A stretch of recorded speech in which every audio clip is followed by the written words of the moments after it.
Le corps sans vie d'une femme de 53 ans a été découvert samedi matin dans un appartement de ce quartier au nord de Bayonne.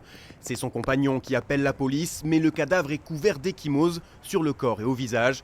Le conjoint est immédiatement interpellé, rapidement mis en examen puis écroué. Il nie pourtant avoir tué sa compagne.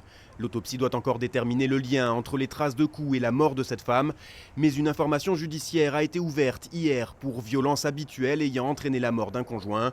Selon les témoignages que nous avons pu recueillir dans le quartier, cette femme, manifestement battue par son compagnon, refusait de porter plainte.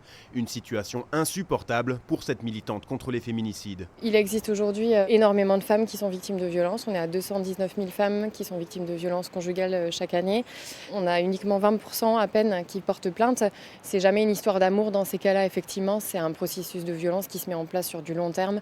C'est très compliqué pour les victimes de s'en sortir dans ces cas-là. Malheureuse coïncidence, ce collectif dénonçait justement ce week-end l'action insuffisante de l'État et de la justice en collant ses affiches sur de nombreux palais de justice en France, Bayonne, Bordeaux ou encore Périgueux entre autres. Il faut plus de moyens, non seulement pour protéger ces femmes, mais aussi pour généraliser l'information auprès des gens, comme quoi ça existe, il faut arrêter de fermer les yeux.